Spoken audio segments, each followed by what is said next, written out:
చూడండి మా ప్రియమైన అత్తయ్య గారు, ఏది ఏమైనా కాని నేను మాత్రం ఈ ఆటల పోటీలో గెలిచి తీరాలంతే. కంగారు పడుకు కోడలా, ఆ దేవుడి దయవల్ల ఖచ్చితంగా నువ్వే గెలుస్తావు చూడు. అన్నట్టు నిన్ను గెలిపించడానికి తోడుగా నీ చెల్లెల్ని కూడా తీసుకొచ్చాను. అక్కయ్య, నువ్వేం టెన్షన్ పడకు, ఖచ్చితంగా నువ్వే గెలుస్తావు. అరే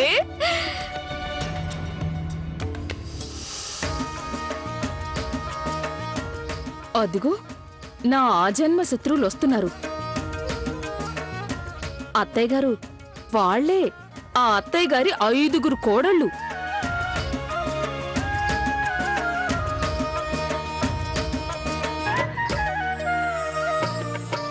మీకు ముందే చెప్పాను కదా వీళ్ల గురించే. ఇదిగో నందిని చెల్లెమ్మ, నువ్వు వాళ్ళని జాగ్రత్తగా గమనించు. వాళ్లతోనే మనం ఇప్పుడు పోటీ పడాల్సింది. ఓ, వీళ్ళేనా వాళ్ళు? పదండి పదండి, మీకు వాళ్ళని పరిచయం చేస్తాను. పదండి పదండి పదండి, వెళ్ళి పలకరించొద్దాం.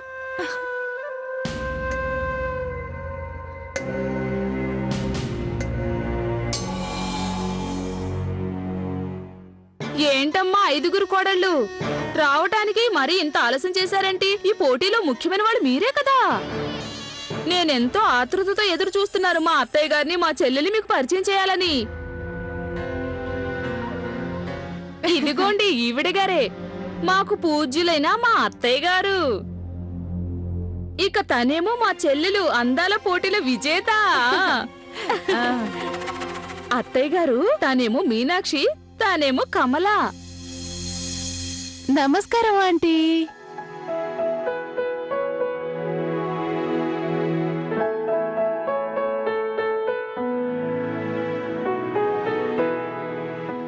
అందరికీ నమస్కారం. ప్రియమైన అత్తలు, కోడళ్ళు, మీరందరూ కూడా ప్లీజ్ వచ్చి కూర్చోండి.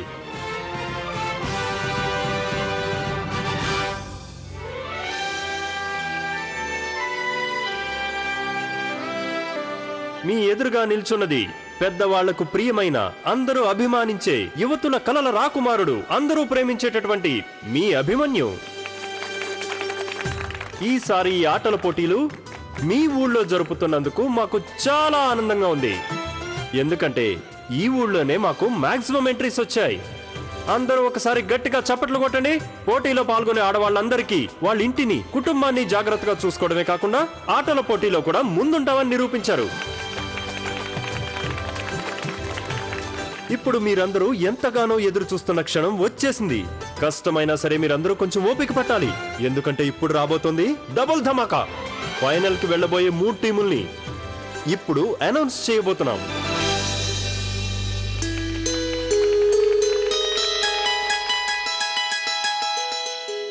ఆర్తి వాళ్ళ రెడ్ చిల్లీస్. నేనే. ఇప్పుడిక రెండో టీం ఆటల మేటి భవానీ. ఇప్పుడు ఇక last but not least Mrs Kausalya గారి 5 కోడళ్ళు.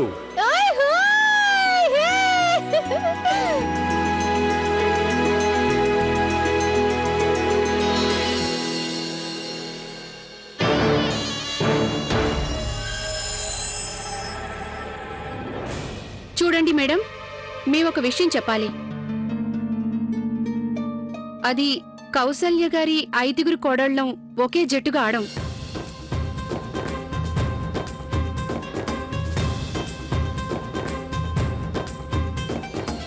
ఒక జట్టులో నేను, మా చెల్లెలు ప్రియా ఉంటాం. ఇక ఇంకో జట్టులో మిగిలిన వాళ్ళు ఉంటారు.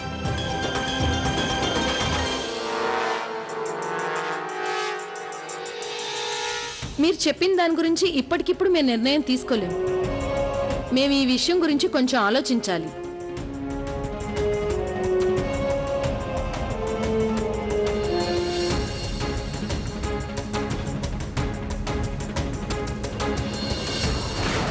చూసావా, ఈ కోడల నిజస్వరూపం ఇలా బయటపడుతుందని నేను కల్లో కూడా అనుకోలేదు. మేం బాగా ఆలోచించాక జడ్జెస్ అందరం ఓ నిర్ణయానికి వచ్చాము. ఒక ఫ్యామిలీ 2 టీంలుగా విడిపోయి ఆడడానికి రూల్స్ ఒప్పుకోవు. అందువల్ల ఇప్పుడు ఈ ఆటల పోటీల కోసం మేము కొత్త టీంని సెలెక్ట్ చేస్తున్నాం.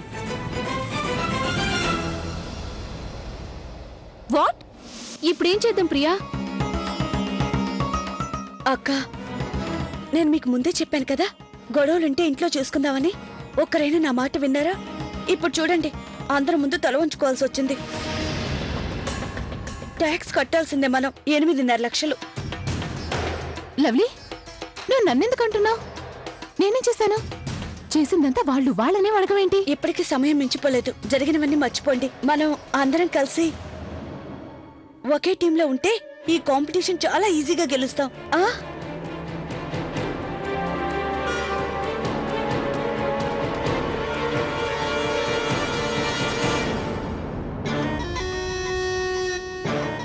ఇదిగో జడ్జి గారు,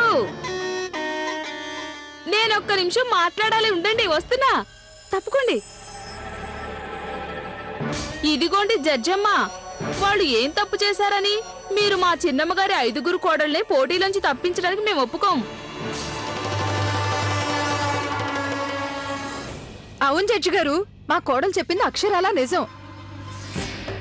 మీరు మా వాళ్ళని అలా తప్పించడానికి మేము ఒప్పుకోం. ఆడనివ్వండి, కాదనకండి. కాకపోతే ఏంటి జడ్జమ్మ, చిన్నమ్మ గారి కోడళ్ళు ఒక టీంగా ఆడినా సరే 2 టీంలుగా ఆడినా సరే అది వాళ్ళిష్టం. వాళ్ళంతా ఒకే కుటుంబం కదా. ఏమవుతాయా? ఆలోచించండి జడ్జమ్మ. ఉంటామండి, ఉంటాం. రండి అత్తయ్య. చూడండమ్మా, మీరేం కంగారు పడకండి. ఈ జడ్జీలు మీరు ఆడకుండా అడ్డుకోలేరు. లేదంటే మేము అసలు ఈ ఆటల పోటీలే జరగనివ్వం.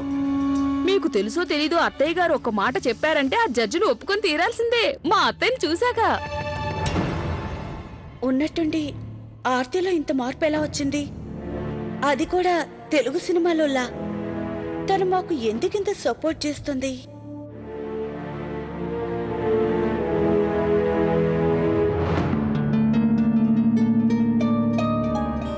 ఇలాంటి రోజు వస్తుందని నేనెప్పుడు అనుకోలేదు. అయిన వాళ్ళు పరాయి వాళ్ళయ్యారు, పరాయి వాళ్ళు అయిన వాళ్ళయ్యారు. సరే అయితే, ఆర్తి టీం వాళ్ళు చేసుకున్న రిక్వెస్ట్ మీద మేము మా నిర్ణయాన్ని మార్చుకున్నాం. మేము ఇక కౌసల్య గారి 5 కోడళ్ళని 2 టీంలుగా ఆడడానికి పర్మిషన్ ఇస్తున్నాం. చాలా మంచి మాట చెప్పారు.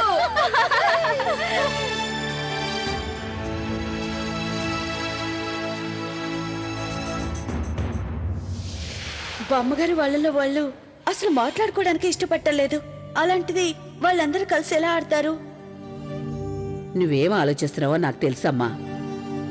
నీకు భయంగా ఉంది కదూ వాళ్ళ 5 కోడళ్ళు జట్టుగా ఎలా ఆడతారా అని. కానీ లవ్లీ, నీకు మీ అక్కయ్యల గురించి పూర్తిగా తెలియదు. ఎప్పుడైనా సరే బయట వాళ్ళతో పోటీ పడినప్పుడు వాళ్ళందరూ అన్ని గొడవలు మర్చిపోయి ఒకటైపోతారు. ఇన్ని సంవత్సరాలుగా ఒకరికొకరు అండగా నిలబడుతూ వచ్చారు. ఈ చిన్న చిన్న మనస్పర్ధల వల్ల మనుషులేం మారిపోరు కదా. బామ్మగారు వాళ్ళు 2 జట్లుగా ఆడతారంటే ఆడనివ్వు. ఎదురుపడ్డప్పుడే కదా ఒకరి విలువ ఒకరికి అర్థమయ్యేది.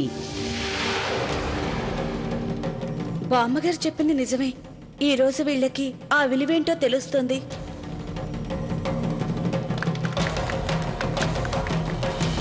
లవ్లీ, వీళ్ళిద్దరు ఒక జట్టు అయ్యారు, వాళ్ళిద్దరు ఇంకో జట్టుగా తయారయ్యారు. నువ్వే ఒక్కదానివిగా మిగిలిపోయావు.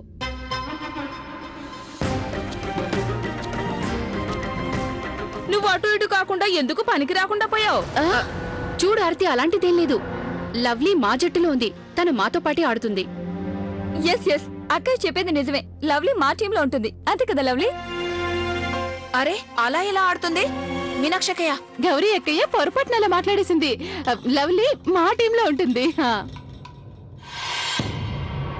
ప్రియా, మన తోటి కోడళ్ళకి చెప్పు, ఇది ఆటల పోటీ, పరోటాలు చేయటం కాదు, ఎవరైనా చేసేయడానికి. కమలా, మన తోటి కోడళ్ళకి చెప్పు, ఈ మీనాక్షికి పరోటాలు చేయటమే కాదు ఆటలాడడం కూడా వచ్చని. ఇవన్నీ ఎందుకు? మనం లవ్లీని అడుగుదాం. లవ్లీ, నువ్వు ఎవరి టీంలో ఉంటావు ఇప్పుడు అందరికీ చెప్పు. ప్రియా, మీ తోటి కోడలికి నేను చెప్పింది అర్థమైనట్టు లేదు. లవ్లీ మన టీంలో ఆడుతుంది. అదేం కుదరదు, నా టీంలో మా ఉంటుంది. టీంలో ఆడుతుంది. చెప్తున్నాను కదా, మా టీంలో ఉంటుంది.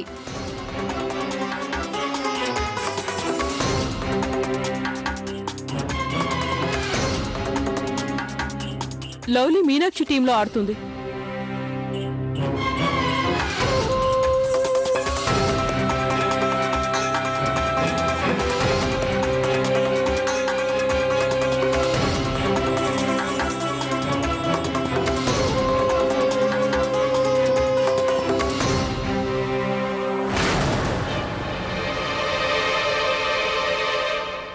కానీ కౌసల్యాదేవి అరే అలా చూస్తున్నారేంటి? కౌసల్య చెప్పింది కూడా న్యాయమే కదా. లవ్లీ మీనాక్షితో కలిసి ఆడుతుంది.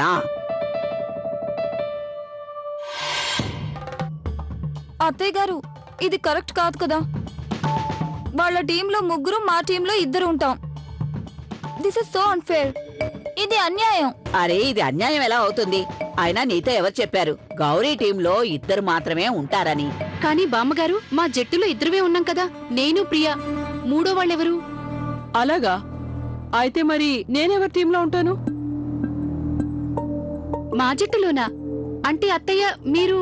అవును, నేను మీ టీంలోనే ఆడతాను.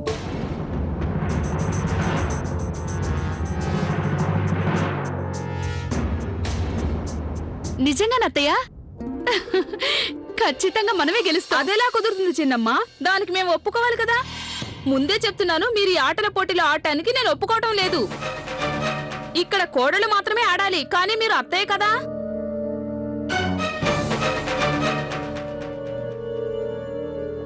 తను కేవలం అత్తయ్యనని నీతో ఎవరు చెప్పారు? తాను నా కోడలు. ఈ పోటీలో పాల్గొనే అర్హత తనకి ఉంది. నీ అత్తయ్య, నీ తోటి కోడలు నీ టీంలో ఆడుతున్నప్పుడు నా కోడలు నా టీంలో ఎందుకు ఆడకూడదు చెప్పు? నిజమే బామ్మగారు, ఆడొచ్చులేండి. ఇదిగో గౌరీ, మా కోడలి పేరు మీ జట్లో రాయించండి. పదండి. అలాగే బామ్మగారు, ఇప్పుడే రాయిస్తాను. రెండత్తయ్య.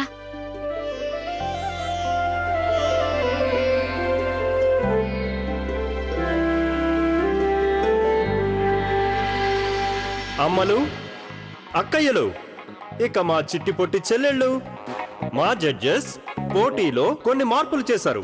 ఇప్పుడు ఈ ఆటల పోటీలో 3 కాదు, మొత్తం 4 టీంలు పోటీ చేస్తాయి. శభాష్! ఇక ఈ పోటీలో 3వ టీం పేరు కౌసల్య గారి చిన్న కోడళ్ళ టీం. ఇక 4వ టీం కౌసల్య గారి పెద్ద కోడళ్ళ అరే టీం. వా! అత్తయ్య గారు, ఈ కాంపిటీషన్ స్టార్ట్ చేయడానికి ముందు మేం మీకు దీని రూల్స్ చెప్తాం. ఈ కాంపిటీషన్స్ లో కేవలం ఒక టీం మాత్రమే గెలుస్తుంది. అన్ని టీంలకి మేం ఒక టాస్క్ మాత్రమే ఇస్తాం. ఏ టీం అయితే ఈ టాస్క్ ని అందరికన్నా ముందు, అందరికన్నా బాగా పూర్తి చేస్తారో వాళ్ళని చివర్లో విజేతగా ప్రకటిస్తాం. ఇంకొక విషయం, ఏ టీం అయినా ఫ్రాడ్ చేసినా, చీటింగ్ చేయడానికి ప్రయత్నం చేసినా వాళ్ళని ఆటల పోటీల నుంచి మేము డిస్క్వాలిఫై చేస్తాం. ఆ దేవుడి దేవల్ల అంతా నేను అనుకున్నట్టు జరిగితే చాలా బాగుంటుంది. అంతా అలాగే జరుగుతుంది కౌసల్య. ఈ ఆటల పోటీలోని మొదటి రౌండ్ ని స్టార్ట్ చేయబోతున్నాం. ఈ రౌండ్ గురించి మీకు మా జడ్జెస్ వివరిస్తారు. ఇది చాలా సులభమైన రౌండ్. ఈ రౌండ్ లో మేము 4 టీంలకి ఒక వంట వండమని చెప్తాం. ఆ వంట కోసం మేము అందరికీ సమానంగా డబ్బులిస్తాం. ఆ డబ్బులతోనే మీరు షాప్ కి వెళ్లి ఆ వంటకు కావాల్సిన సామాన్లన్నీ కొనుక్కొచ్చి వంటని వండాల్సి ఉంటుంది. ఈ పోటీ కోసం మేము మీకు కేవలం 45 నిమిషాలు మాత్రమే టైం ఇస్తాం. ఏ టీం అయితే వంటని అందరికన్నా ముందు రుచిగా వండుతారో ఆ టీం వాళ్ళే నెక్స్ట్ రౌండ్ లోకి వెళ్తారు. ప్రియా, ఈ రౌండ్ లో అయితే మనం సులువుగా గెలుస్తాం. కానీ వంటల పోటీలైతే నేను చాలా తేలిగ్గా చేసిస్తాను కదా. షూర్ అక్కయ్య, మనం తప్పకుండా గెలుస్తాం. ప్రియమైన పోటీదారులారా, అంత సంతోషపడిపోకండి. ఎందుకంటే మీరు తయారు చేయడానికి మేము ఇవ్వబోయే వంట ఆంధ్ర భోజనం కాదు, అది ఇటాలియన్ ఫుడ్.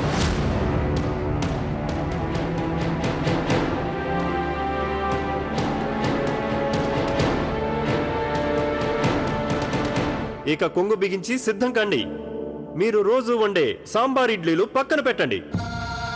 ఇప్పుడు మీరు వండాల్సిన వంట పిజ్జా ఇంకా పాస్తా. ఓయ్ హోయ్!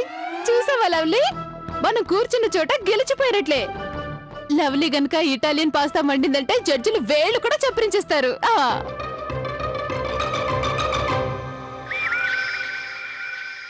అక్కయ్య, ఎందుకంత టెన్షన్ పెడుతున్నావు? మీ టీంలో నేనున్నాను. ఇటాలియన్ డిషెస్ నేను వండుతానుగా. అవును కదా, నేను ఆ విషయమే మర్చిపోయాను. అనవసరంగా కంగారు పడ్డాను. విదేశీ వంటలు వండటం నీకొచ్చు కదా. మనం గెలుస్తాం ప్రియా.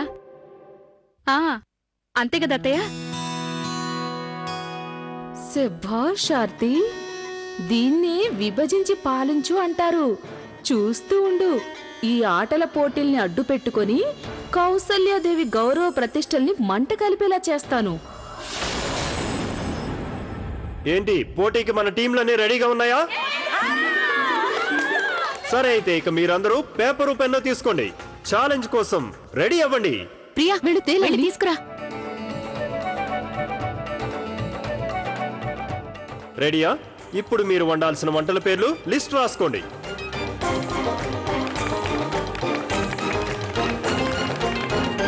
ఇప్పుడు మీరు వండాల్సిన వంటలు: mushroom spaghetti in cheese sauce. ఏంటి? కంగారు పడుకు లవ్లీ, నువ్వు రాసుకో. మీరేం టెన్షన్ పడకండి, నేను రాస్తున్నాను కదా. ఇంకా tomato pasta with lots of vegetables, garlic bread and salad. Salad? అత్తయ్య గారు సలాడ్ చేయడం నాకొచ్చు. చూడండి, సలాడ్ అంటే ఆనియన్ టమాటాలు కలిపేయడం కాదు. మీరు ప్రాపర్ ఇటాలియన్ సలాడ్ తయారు చేయాల్సి ఉంటుంది విత్ డ్రెస్సింగ్. అత్తయ్య బట్టలతో సలాడా? అదెలా తయారు చేస్తారు? డ్రెస్. నువ్వు కంగారు పడుకు గౌరీ, ప్రియా మొత్తం చెప్తుంది. అక్కయ్య, డ్రెస్సింగ్ అంటే మసాలా. ఇది మొదటి రౌండ్ కాబట్టి మీకు కొంచెం టైం ఎక్కువ ఇస్తున్నాం. అలాగే వీటన్నింటి కోసం మేము 500 రూపాయల బడ్జెట్ కూడా ఇస్తున్నాం. ఇప్పుడు ఇక మీరందరూ ఇంటికి వెళ్ళొచ్చు. రేపు ఉదయం సరిగ్గా 9 గంటలకల్లా మీ రెసిపీస్ తీసుకుని ఇక్కడికి వచ్చేయండి. మీరు మీ డిషెస్ ని మీకు నచ్చినట్టుగా వండొచ్చు.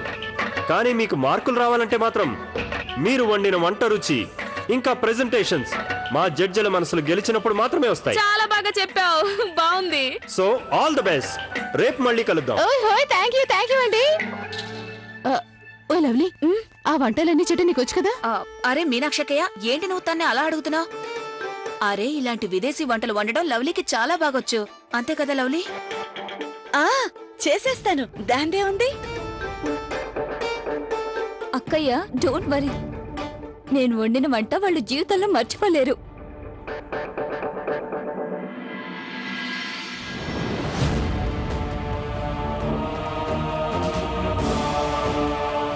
రేపేం జరుగుతుందో నాకు అర్థం కావడం లేదు. భగవంతుడా, నువ్వే కాపాడాలి.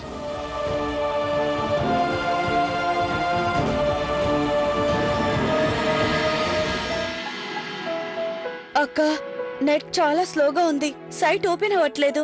త్వరగా ఏదో ఒకటి చేయి లవ్లీ. అది స్లోగా ఉంటే నువ్వైనా త్వరగా చెయ్యి. హోయ్ ఇక మన పని అయిపోయినట్లే. తనకు అర్థమయ్యేలా చెప్పు.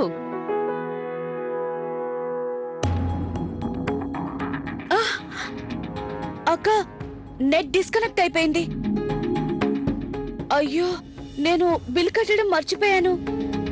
చచ్చింది గొర్రె. నీకు రోజు రోజుకి బద్ధకం ఎక్కువైపోతుంది. నీ బద్ధకం వాళ్ళు చూడు ఇప్పుడు ఎంత పని అయిందో. సారీ అక్క. ఇప్పుడు మనం ఏం చేద్దాం?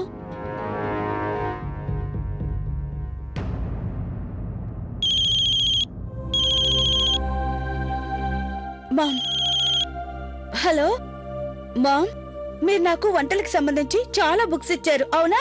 కానీ ఏం లాభం? వాటిలో ఒక్కదానిలో కూడా ఇటాలియన్ డిషెస్ లో ఒక రెసిపీ కూడా లేదు. ఆ బుక్స్ ఎందుకు పనికిరావు? లవ్లీ, నాకెలా తెలుస్తుంది? మీ అత్తవారింట్లో వాళ్ళకి ఇటాలియన్ ఫుడ్ తినే అలవాటుందని? అదేం లేదు మామ్, ఎవరికి అలవాట్లేదు. విషయం ఏంటంటే మేమందరం కలిసి ఆడవాళ్ల పోటీలో పాల్గొన్నాం. ఆ పోటీలో మేము ఇటాలియన్ డిషెస్ వండాలి. Mushroom spaghetti with cheese sauce, tomato pasta with lots of vegetables, bread, garlic bread with salad, అవన్నీ. ఇప్పుడు నేను అవన్నీ ఎలా వండాలో చెప్పు. ఇంత చిన్న విషయానికి ఎందుకంత టెన్షన్ పడుతున్నావు? నేను వచ్చి నీ ప్రాబ్లం ని సాల్వ్ చేస్తాను. నువ్వు ఏం వండాలనుకుంటున్నావు అన్ని నేర్పిస్తాను. ఏంటి, నువ్వు వస్తావా? అవును, రాకుండా ఎలా ఉంటాను? ఎలాగో నాకు అక్కడికి రావాల్సిన పనుంది. కానీ మామ్, ప్లీజ్ త్వరగా వచ్చి. నువ్వు ఫోన్ పెడితే కదా నేను బయలుదేరేది. సరే, బాయ్. ఏమైంది? మామ్ వస్తుంది, ఇటాలియన్ వంటలకు సంబంధించిన బుక్ తీసుకొని.